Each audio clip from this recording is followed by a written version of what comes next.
Alright guys, what's up? Today I'm going to show you how to mark your tools with the um, rotary tool. Now this works with Dremel. Um, they're typically known for that. DeWalt has their own as well. It's a bit bigger though, more industrial. But you can also get one that I got right here. It's Chicago Electric. This is pretty much Harbor Freight. Cost me like 29 bucks. You could probably get this for like 20 bucks, maybe even 15 with a nice discount. So I don't really care for this tool, so I bought it just specifically for this task. And what I'm gonna do is it's pretty much marked down this tool with my company name. The reason I'm gonna do this is because how many times have your tools gone missing, or maybe someone has your same tool and you don't know which one's which, right?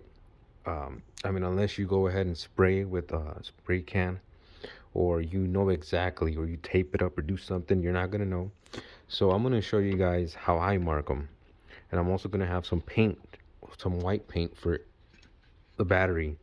The reason I'm gonna mark down the battery is because batteries go missing often, a lot. So one way you could avoid that issue is by marking them. There's multiple ways. This isn't the only one. You can get a label maker and put some epoxy over the label once you taped it up to the tool. But it's just a quick fix right here. If you guys like it, try it out yourself. It's a quick tip. Okay. And this is the tool, or the tool bit we're going to be using.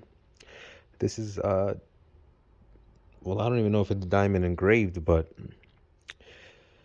it always comes with a good amount of tools, sanding little pads, like concrete and I'm guessing tile blades. So what we do here is you hold this down and you unscrew it. I'm trying to do this one-handed as well. All right, once it's on, you'll see that it's at the tip, it's tightened. I went ahead and put up the speed all the way to max, and this is what you do. You probably can't see it from the video, but it is spinning, and it's spinning fast. So here's what I'm gonna do. I'm gonna mark down with the Sharpie what I want written on this Milwaukee. So you can put this anywhere. I'm thinking maybe right here.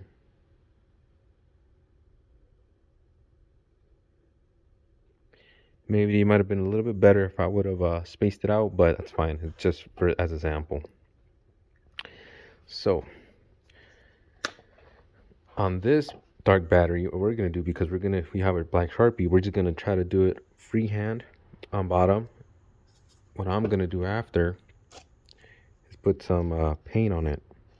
That way it'll bring out the engraving so that it doesn't get just mixed up, and I can see what's my tool and what's not. All right guys, so this is how it is.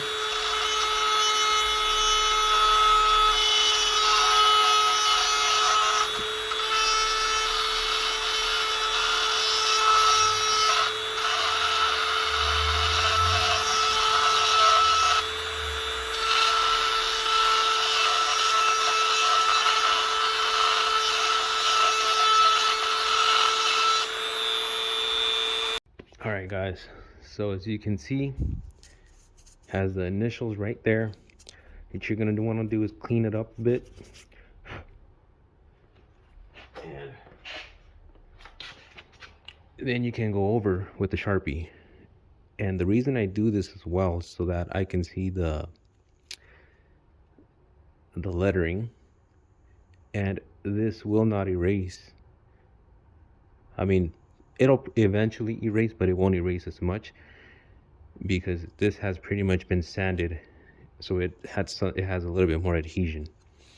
So next up is going to be the battery. I'm going to go ahead and do the bottom. You could also, well, you know what, I might even do just the front right here with big letters. That way it's a little bit easier. Quick tip, if you have like a white Sharpie or a Sharpie that can be seen on black, That would be my recommendation. All right, I went ahead and marked it. You can kind of see it. I'm gonna go ahead and try it out like that. Be careful when you grab this tool, because it does spin at a fast rate.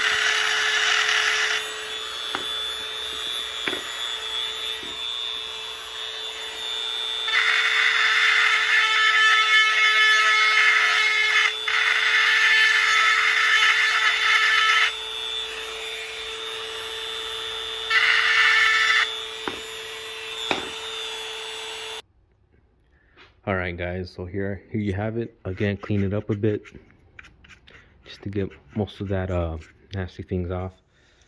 Go ahead and get your white paint and just lather it on. Make sure it's not too much. You don't want to, you're going to clean most of it off either way. You just don't want to dirty your tools. Go ahead and put it on. If you have a white Sharpie, again, a lot better. I personally don't really care that much whether my tools get dirty or not. I work, so they will eventually get dirty. All right, guys, and you clean it up as much as possible. Again, these are not gonna be. This isn't the best cleaning process, but remember, if you have a white Sharpie or a gray Sharpie, it's a lot better than using paint. I just want to, show you guys how I do it.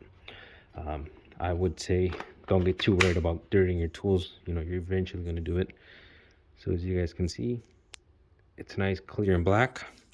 And where it's black, it's nice, clear, and white. So that's pretty much it, guys. Quick tip. You don't really need much. This tool's pretty good, actually. It's cheap, but it's pretty good. I think I'm going to be using it a lot because it will come in handy. Again, simple and effective. And even if, they probably will eventually steal your stuff, because that's the way construction is. Sometimes things get taken by mistake or on purpose. But, at least you know now how to identify your tools. You know what's yours.